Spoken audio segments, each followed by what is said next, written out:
Como conciliar os estudos para a prova de título de especialista com a rotina médica. Olá, eu sou a Ravena, médica especialista e titulada, e eu ajudo médicos que já têm os pré-requisitos para prestar a prova de título, independente da especialidade, a serem aprovados mesmo tendo pouco tempo para estudar. Já são 30 especialidades aprovadas pelo meu método de estudo estratégico. No momento, as inscrições para a mentoria média especialista estão fechadas, mas se você quiser ser avisado quando formos abrir a próxima turma, é só se inscrever na lista de espera. O link está abaixo desse vídeo na descrição. E a intenção desse canal é ajudar você, que também tem pouco tempo, a estudar da forma certa e conquistar o tão sonhado nome na lista dos aprovados. Aqui eu falo sobre o fator mais importante na preparação para a prova de título, as estratégias de estudo. Já aproveita e se inscreve aqui no canal para você ficar sabendo sempre que tiver um conteúdo novo. O tema de hoje é crucial para quem está se preparando para a prova de título. Como conciliar os estudos para a prova de título de especialista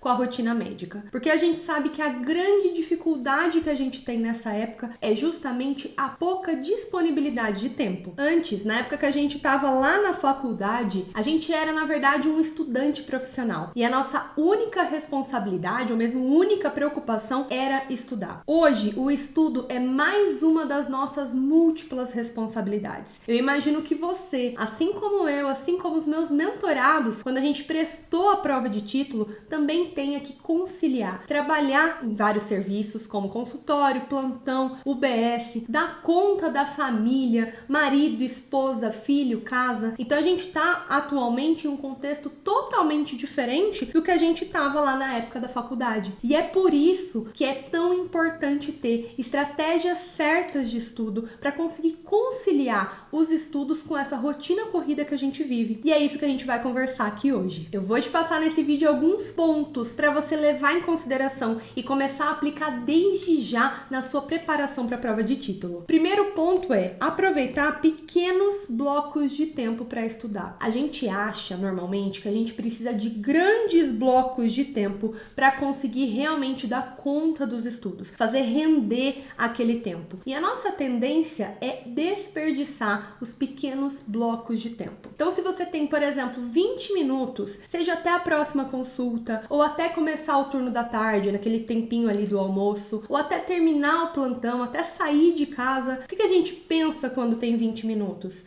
20 minutos não dá tempo de nada. E nesses mesmos 20 minutos que a gente decidiu que não dava tempo de estudar, a gente vai para as redes sociais. Então vai rolar feed no Instagram, vai ver vídeo no YouTube, entra no grupo de WhatsApp para ler aquela mensagem aleatória naquele grupo que já tá morto ali no WhatsApp. A gente não faz nada de útil no final das contas. Aí soma 20 minutos aqui, soma 5 lá, 10 que sobrou mais pra tarde, 5, e aí já foram 40 minutos desperdiçados ao longo do dia. Pelo menos se você estivesse descansando nesse momento, ao invés de contribuir para fazer alguma coisa que não é tão útil para os seus objetivos. Quando a gente aprende que o estudo não acontece apenas nos grandes blocos de tempo, a gente começa a entender que todo minuto, que todo pequeno bloco de tempo realmente importa, contanto que você passe a ser intencional com o uso desse tempo. Um aprendizado muito legal desse livro, que é o Some Days Today, do Matthew Dicks, é o The Minute Mindset. Ele fala o seguinte: pare de pensar na duração de um dia em termos de horas e comece a pensar em termos de minutos. Minutos importam. Ele comenta que você deve aproveitar cada minuto livre para progredir em direção às metas. Quando a gente começa a valorizar esse tempo, a gente vê o quanto que a gente aumenta de produtividade e o quanto a gente consegue conciliar, no meio de uma rotina corrida, outros objetivos que a gente tem, que a gente quer conquistar, como, por exemplo, estudar e se preparar para a prova de título de especialista. O que facilita que a gente põe em ação esse mindset, the minute mindset, é realmente já ter em mente, já ter preparado o que a gente pode fazer nesses pequenos minutos, nesses pequenos blocos de tempo que costumam aparecer. Uma das coisas que eu considero ideal para esse momento é justamente a revisão de flashcards digitais, que é uma coisa que eu vou comentar daqui a pouco tempo. Mas qualquer 5 minutos que a gente tenha, até menos que isso, já é suficiente para revisar vários flashcards. Então, se a gente já tem isso pré-planejado, aprovado, ao invés de a gente ir pelo caminho mais fácil, que é entrar de repente nas redes sociais e perder tempo ali, a gente pode já aproveitar e entrar ali no aplicativo do flashcard e começar a revisão do dia. Eu tenho um mentorado, Clayton, aprovado na prova de neurologia pediátrica, que ele falou que ele criou justamente esse hábito. Então, na preparação, além de estudar, passar e toda a conquista do nome na lista de aprovados, ele criou um hábito diferente. Ao invés de pegar aquele tempo que ele usava na rede social, no que abria celular, já entrava ali no Instagram ou em alguma rede social, ele começou a abrir o celular e já entrar no aplicativo para revisar os flashcards. E eu quero te propor uma reflexão. Quando a gente fala, só tenho 20 minutos, não vai dar tempo de fazer nada, eu quero que você comece a pensar em todo minuto como o tempo da sua prova, como vai acontecer no dia da sua prova de verdade. Se o seu tempo real por questão na prova for de 2 minutos e 30 segundos, isso significa que nesses mesmos 20 minutos que você disse que não dá para fazer nada, no dia da prova você vai ter que resolver no mínimo 8 questões. Quando a gente começa a ver que 20 minutos são 8 questões no dia da prova, ou às vezes até mais que isso, você começa a ver que não dá para desperdiçar o tempo. Pense de novo no dia da prova. Você vai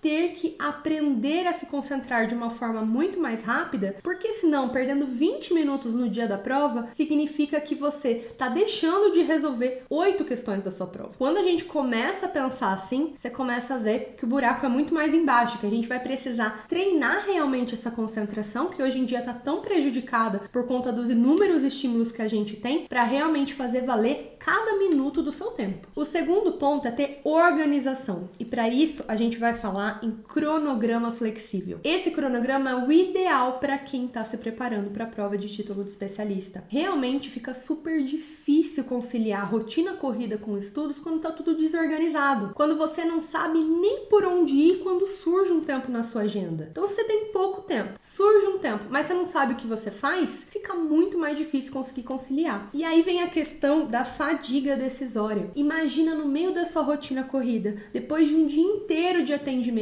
ou depois de um plantão de 12 horas, por exemplo, que você chega em casa à noite, concorda que nesse dia de ver tantos pacientes, a gente tomou inúmeras decisões. Para cada paciente, teve a decisão do que perguntar, do que examinar, do que pedir de exame, se fosse o caso, como realizar a conduta para aquele paciente, como que dá alta, o que a gente fala. São muitas e muitas e muitas decisões em um dia normal de trabalho nosso. Agora imagine, depois desse dia corrido, você tem que chegar em casa e ainda decidir o que você vai estudar. Então você tem que decidir qual matéria você vai estudar. Dentro da matéria, você escolheu a matéria, você tem que decidir qual assunto você vai estudar. E mais que isso, chegou no assunto, você ainda tem que pensar, e aí, como que eu estudo agora? Será que eu vou para teoria? Será que eu vou resolver questões? Será que eu vou revisar? O que eu faço? Então, toda vez que a gente tem essa situação com múltiplas possibilidades e a gente não tem pré-planejado o caminho que a gente vai seguir, pode ter certeza, você vai pelo caminho mais fácil. E às vezes é o de decidir, no final das contas, a não estudar. Quando você tem um cronograma flexível totalmente organizado, você sabe exatamente o que você deve estudar. Você sempre sabe qual que é o próximo passo dos seus estudos. E eu falo que esse cronograma é ideal para a rotina médica justamente porque ele se ajusta à sua rotina e não a sua rotina precisa se ajustar ao cronograma. Então, se você tem uma disponibilidade de tempo aquele dia, você consegue continuar progredindo no seu cronograma de estudos, mesmo se você tiver pequenos blocos de tempo, como eu comentei antes. Então, é possível progredir nos estudos tendo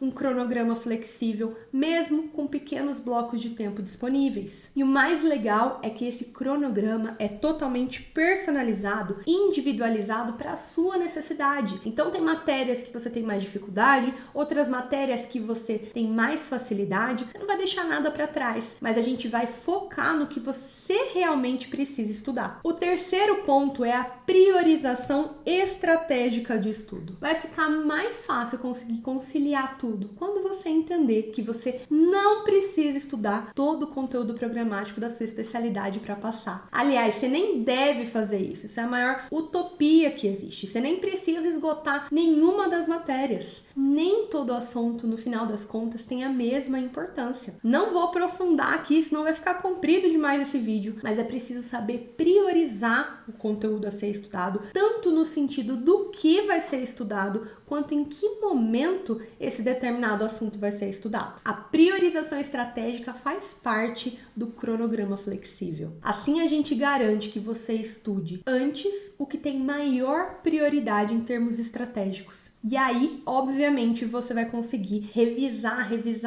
muitas vezes esse conteúdo antes de chegar o dia da sua prova. O quarto ponto é deixar o estudo tradicional e ineficaz para trás. Deixa de estudar de forma que não funciona, com aquelas técnicas lá da época da faculdade, que, como eu disse, você era um estudante profissional e na época até você podia perder de uma certa forma o tempo. Mas hoje, se eu fosse prestar a prova de título hoje e eu tivesse pouco tempo e fosse estudar fazendo resumo, eu também desanimaria. 20 minutos realmente não dá para nada quando a gente faz resumo. É muito trabalho para pouco resultado. E aqui eu tô falando independente do jeito que você faz esse resumo, certo? Se você faz no papel, se você faz digitando, se você faz no iPad com letras cursivas e todas elaboradas, em qualquer uma dessas situações, você tem excesso de trabalho para pouco resultado. E resultado a gente fala em informação na memória de longo prazo. O resumo, ele acaba sendo uma dupla perda de tempo. Do ponto de vista da teoria, ele é mais passivo do que ativo. A gente tem, no final das contas, pouco envolvimento, pouco raciocínio em cima do conteúdo fazendo resumo. Na maior parte das vezes, pode verificar, acaba sendo uma mini cópia do que já está escrito no livro ou na apostila. O resumo também é desinteressante para o cérebro. Não tem ali nenhum tipo de desafio. A informação está sendo entregue pronta para você. E dentre os inúmeros estímulos que a gente tem no dia normal, você acha que o cérebro vai armazenar uma informação que está sendo desinteressante, que não tem um interesse suficiente, não está sinalizada de forma que precisa ser armazenada na memória de longo prazo? Por isso que a gente sabe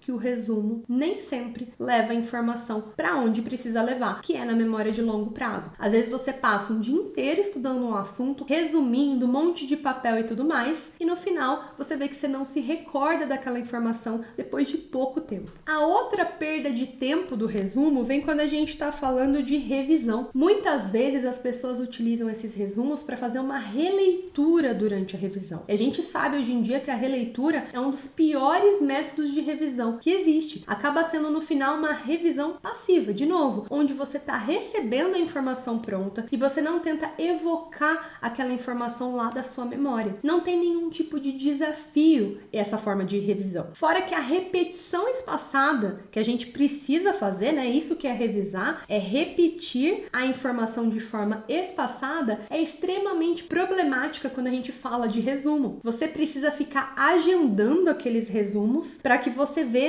eles de tempos em tempos. É bem comum, inclusive, que a pessoa comece a revisar e deixe de lado a revisão, justamente por conta de todos esses empecilhos. Já é mais do que hora de você deixar de estudar dessa forma tradicional e ineficaz e passar a estudar com estratégia. Esse é um dos passos fundamentais para conseguir conciliar rotina corrida com preparação bem-sucedida. E o quinto e último ponto é revisão ativa por flashcards digitais. Como eu disse sobre pequenos blocos de tempo, esse tipo de revisão cabe dentro da sua rotina corrida, pode ter certeza. Os flashcards digitais, eles são acessíveis de qualquer lugar. Então você vai ter seus flashcards, seja no celular, seja no tablet, vai estar tudo sincronizado, seja no seu computador. E eles são fáceis e rápidos de serem revisados. Literalmente, quando você faz um flashcard digital bem feito, você leva segundos para revisar cada flashcard. E aí o que acontece é que naqueles pequenos blocos que antes eram tempos perdidos, a gente consegue adiantar a revisão do dia, ao invés de ficar ali rolando o feed. Então, no horário de uma consulta que faltou, enquanto você espera no bloco cirúrgico a sala ficar preparada, na hora que o plantão tá mais calmo, que não apareceu nenhuma nova ficha para atender, nos 10 minutinhos ali de almoço, antes de voltar para o turno da tarde, qualquer pequeno momento é uma oportunidade de revisar e progredir nos seus estudos. Quem revisa dessa forma, muitas vezes já chega em casa com tudo do dia revisado. A única preocupação é continuar progredindo no cronograma flexível. É muito gostoso chegar em casa e poder se dedicar ao estudo da teoria, à resolução de questões, tendo a tranquilidade de tudo que precisava ser visto da revisão já ter sido feito. É como eu fazia quando eu estava estudando e como os meus mentorados também fazem. Tem até a história de uma mentorada minha, a Daiane, aprovada na prova do TED de dermatologia, em que quando ela terminava ali os atendimentos no posto de saúde, o pessoal ficava conversando, saía comer alguma coisinha, ela pegava e falava, pessoal, agora é hora de revisar meus flashcards. E aí ela garantia a revisão nos flashcards em qualquer pequeno bloco de tempo que aparecia. Espero que você tenha gostado desse vídeo, que ele tenha te ajudado a abrir a sua cabeça para o que realmente faz diferença para quem precisa conciliar a rotina corrida com preparação para a prova de título. Me conta nos comentários qual é a sua especialidade. Se você gostou, deixa o like para que esse conteúdo possa também ajudar outros colegas que estão se preparando para conquistar o tão sonhado nome na lista dos aprovados do título de especialista.